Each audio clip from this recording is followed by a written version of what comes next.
किसान भाइयों नमस्कार। आप सभी का स्वागत है हमारे YouTube चैनल फार्मिंग न्यूज़ में।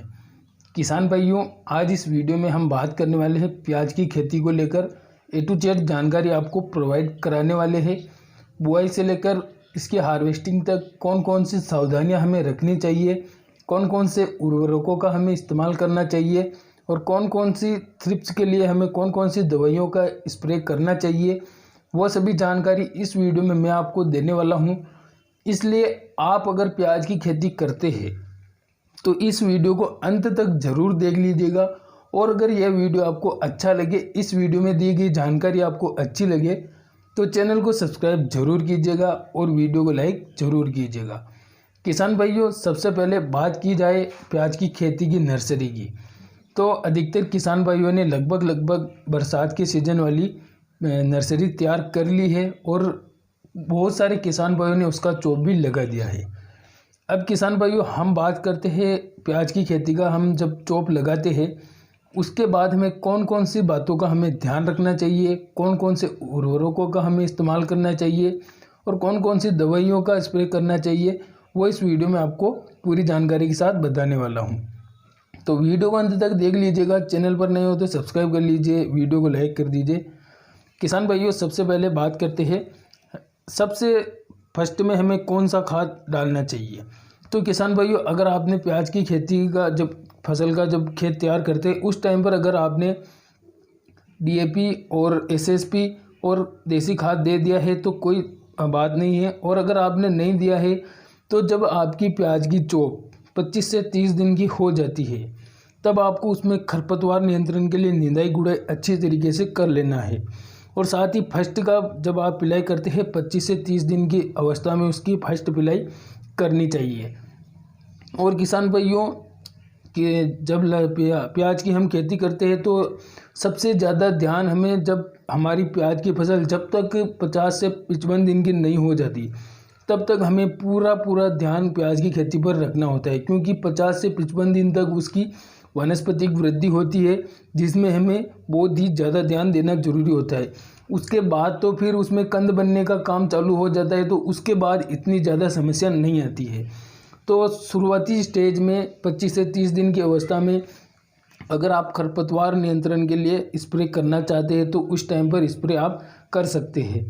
और दोस्तों, जब धीरे धीरे तापमान में वृद्धि होती है, धीरे धीरे तापमान ज़्यादा बढ़ जाता है तो उस टाइम पर थ्रिप्स आने के चांस काफ़ी ज़्यादा बढ़ जाते हैं प्याज की फसल में।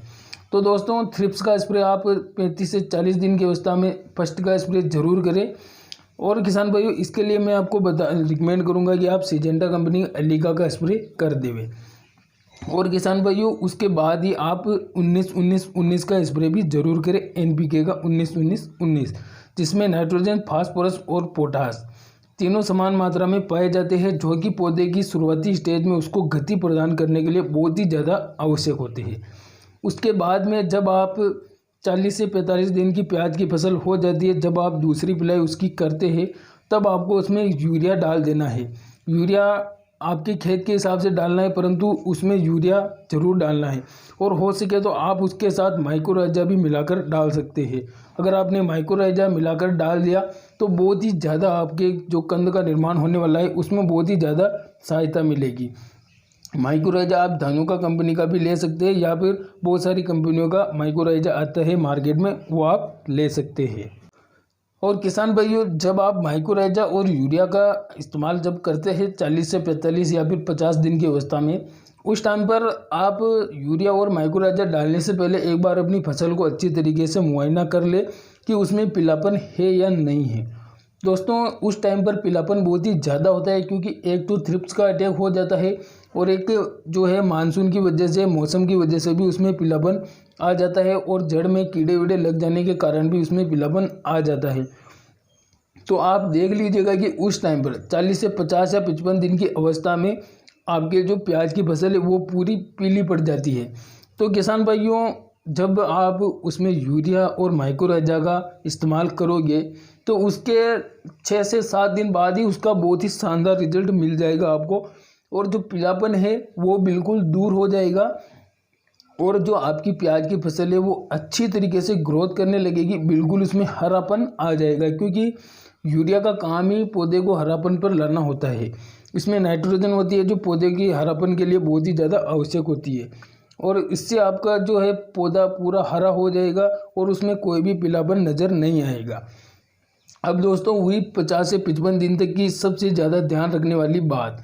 अब उसके बाद भी थ्रिप्स का अटैक तो चालू ही रहता है, तो आप उसके बाद भी थ्रिप्स का स्प्रे एक और स्प्रे कर सकते हैं। और किसान भाइयों अब बात करते हैं 50 से 60 दिन की अवस्था में। उस टाइम पर जो आपकी प्याज की फसल होती है उसमें छोटी छोटी जड़ों में गांठें बन जाती है, क्योंकि हमारा प्याज फिर पैदावार देने के लिए उसका निर्माण होने लग जाता है। तो उस टाइम पर हमें 05234 NPK 05234 का स्प्रे करना पड़ता है, क्योंकि किसान भाइयों 05234 में 0% नाइट्रोजन, 50% फास्फोरस तथा 52% फास्फोरस तथा 34% पोटास पाया जाता है, जो कि पौधे के जो कंद बनने का विकास हो रहा होता है उसका और ज़्यादा विकास करने के लिए बहुत ही महत्वपूर्ण काम करता है, क्योंकि उसको नीचे से जड़ से मजबूती प्रदान करता है, जिससे हमारा कंद बड़ा, कठोर तथा चमकीला निकलता है। और 05234 का आप स्प्रे 50 से 55 या 60 दिन की अवस्था में ज़रूर करें। उसके बाद बहुत सारे किसान भाई होते हैं जो प्लांट ग्रोथ रेगुलेटर का स्प्रे करते हैं। तो किसान भाइयों आप प्लांट ग्रोथ रेगुलेटर का स्प्रे भी कर सकते हैं, परंतु अंतिम स्टेज पर आप 0050 का स्प्रे जरूर करें। अगर आपको अच्छी बढ़िया पैदावार, सबसे ज़्यादा पैदावार लेनी है तो आप अंतिम स्टेज में उस पर 0050 का स्प्रे जरूर करें। 0050 में केवल और केवल पोटास पाया जाता है और पोटास हर एक फसल के लिए ज़रूरी होता है, क्योंकि उसकी पैदावार बढ़ाने के लिए लाभदायक होता है। दोस्तों उम्मीद करता हूँ यह वीडियो आपको अच्छा लगा होगा। अच्छा लगा तो चैनल को सब्सक्राइब अभी से कर दें, वीडियो को लाइक करें। धन्यवाद।